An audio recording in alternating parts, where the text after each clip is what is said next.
हमारा स्वभाव तभी बदलेगा जब हम तीव्रता पूर्वक भजन में लगेंगे। एक महीने में एक बार गुस्सा होने पर एक महीने के भजन का फल ढक जाता है। 12 बार गुस्सा हो गए तो साल भर में तुम्हारे पास रह क्या गया। अच्छे से गुस्सा हो जाने पर एक महीने का भजन का फल ढक जाता है।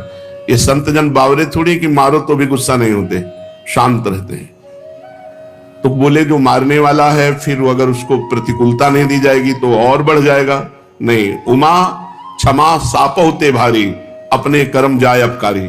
जो तुम्हारा अपकार कर रहा है उसे क्षमा कर दो, तुम्हारी क्षमा उसके लिए सांप से भी बढ़कर जाकर दंड देने वाली बन जाएगी। तुम्हारा भजन तो बढ़िया बच गया और उसको दंड सांप से भी अधिक मिल जाएगा। उमा क्षमा साप होते भारी, अपने कर्म जाए अपकारी। छोड़ो उसको, शांत रहो। कोई बात करे तो बहुत नम्र और मृदु बात करो और सावधानी पूर्वक जीवन व्यतीत करो। ऐसे किसी स्त्री पुरुष से बात ही न करो जिससे कोई संबंध नहीं है। व्यर्थ में नेत्रों को बहुत संभाल के, वाणी को बहुत संभाल के रास्ते चलते, श्री हरिवंश, जिधर वो श्री हरिवंश आया उधर से मुंह फेरो और फिर बोलो श्री हरिवंश तो चल दो।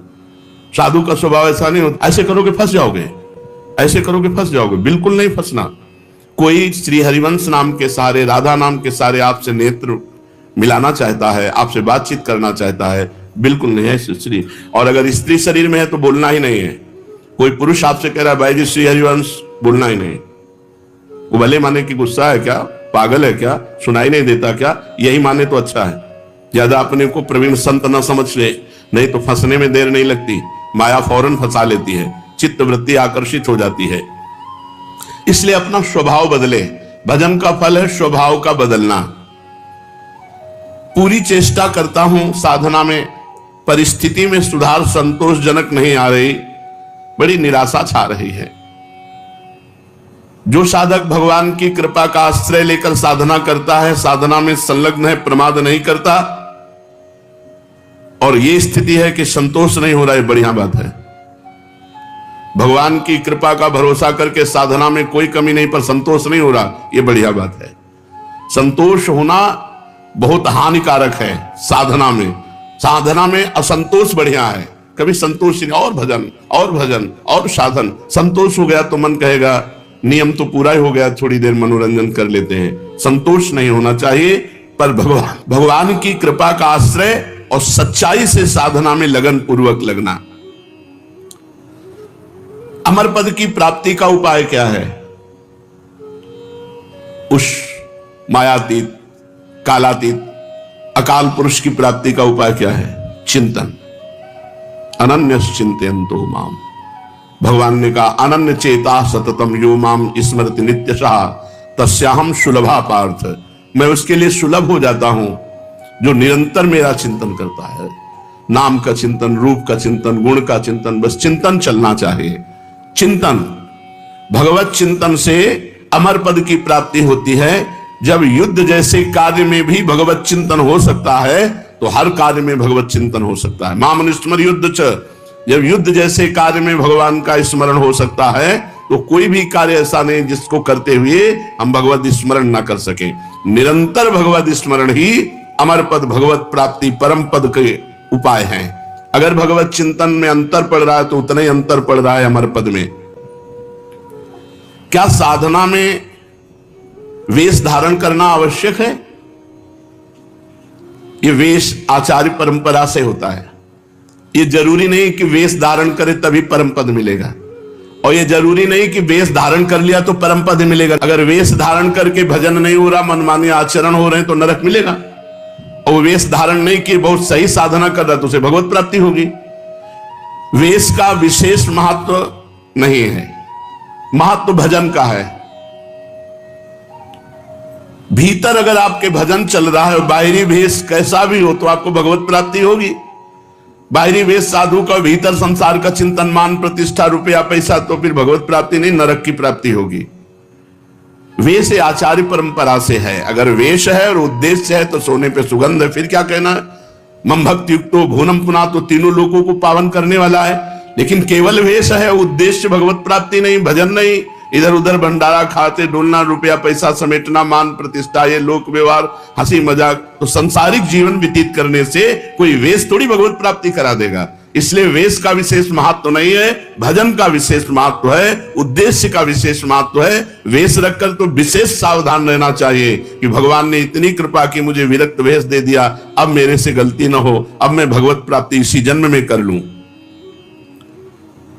सोते हुए जब कैसे होता है? जब कहा जाता है 24 घंटे जप करो, तो सोने में तो 6 घंटे जाते हैं, तो 6 घंटे तो जप नहीं होता। नहीं, जब हम निद्रा में जा रहे हो और भजन करते हुए सो गए, तो हमारा जितना सोने में समय जाएगा वो सब भजन माना जाएगा।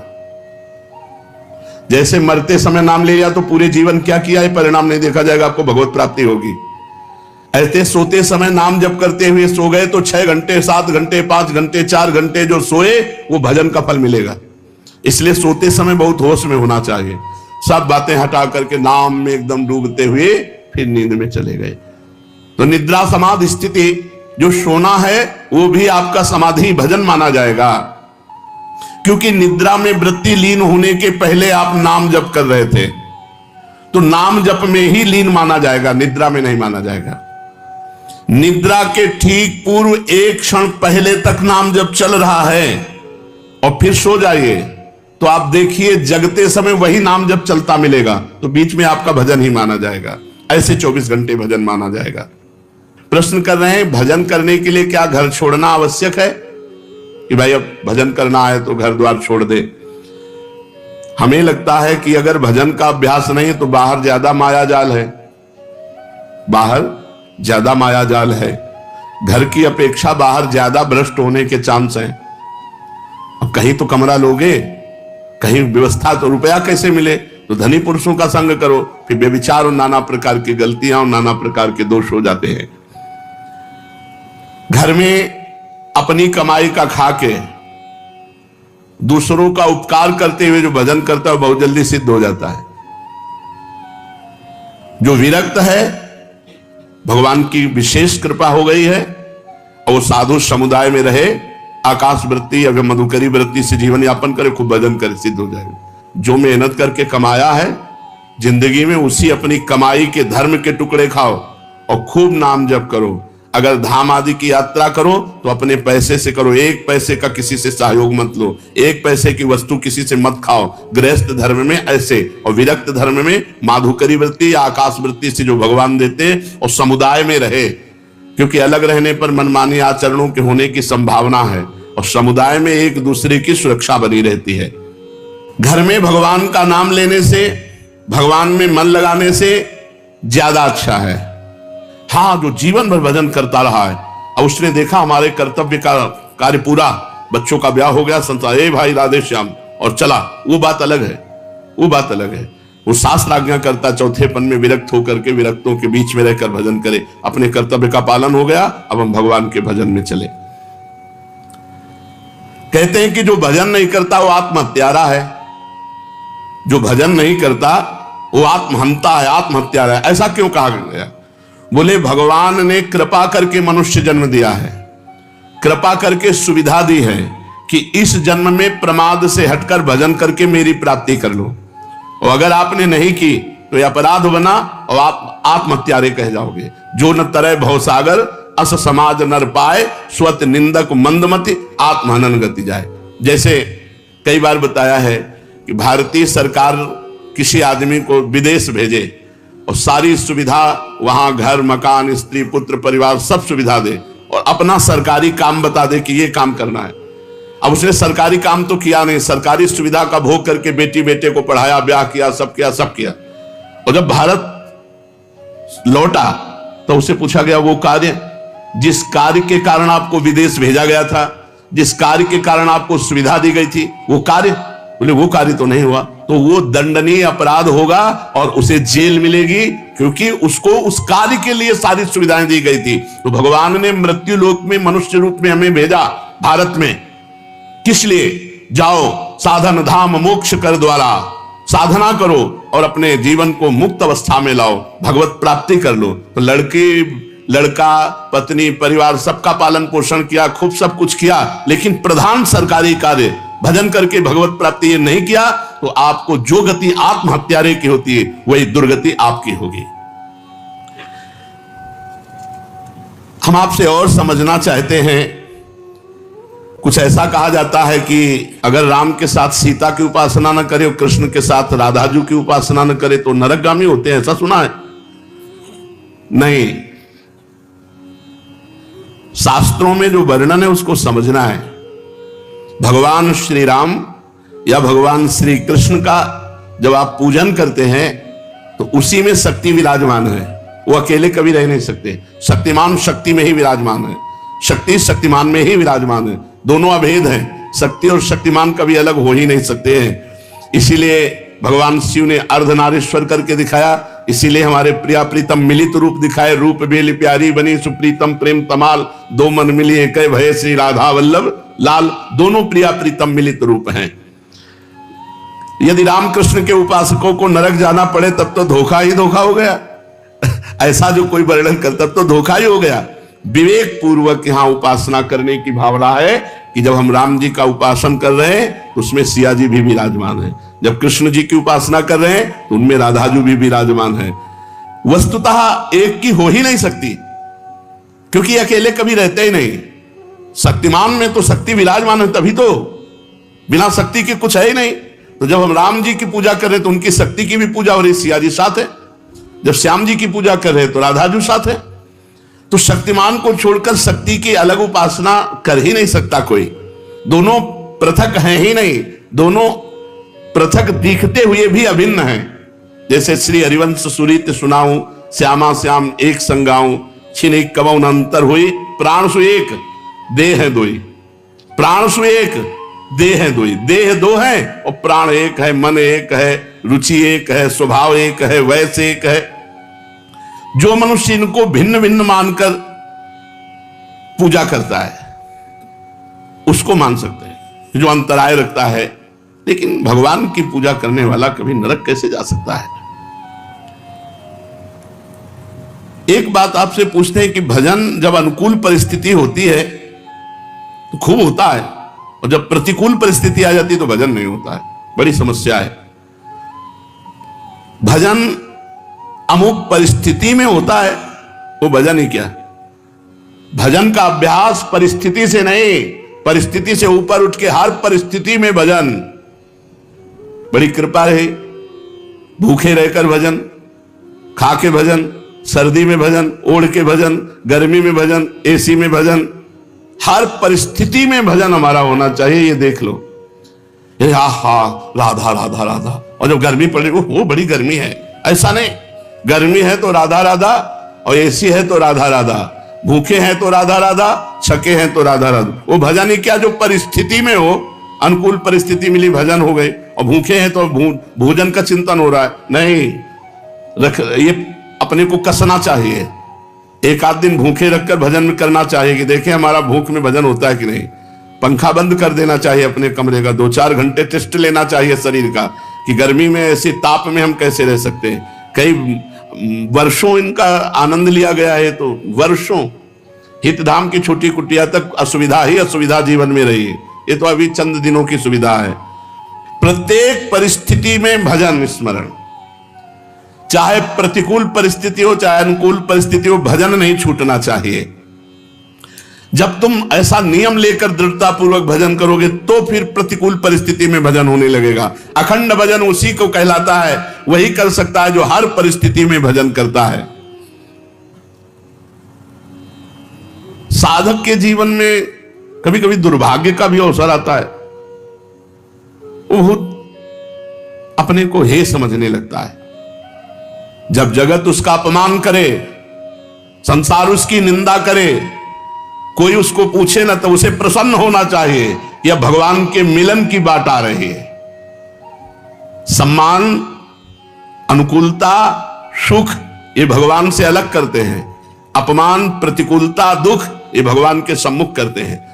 जो साधक अपना चुना हुआ साधन करता है उसमें जरूर अहंकार आ जाता है। मैं व्रतशील, मैं मौनी, मैं तपस्वी, मैं, फिर उसको गिरना पड़ेगा। ये माया बड़ी बलवती है। दैवी है शागुणमयी मम माया दुरत्या, बड़े बड़े ऋषि मुनियों को मोहित कर लेती है। तो यदि आप साधन का अहंकार करेंगे तो भ्रष्ट हो जाएंगे, पहला। दूसरा, आप साधन नहीं करते, साधन में पाखंड करते हैं, दिखावा करते हैं, अच्छे साधक नहीं हैं, तो आप भ्रष्ट हैं ही।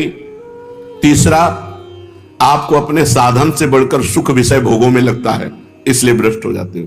3 कारण हैं जो साधक साधना में चलते हुए भ्रष्ट हो जाते हैं। उनमें 3 कारण है। पहला, साधना का अहंकार। दूसरा, साधना में पाखंड, दंभ, दिखावा।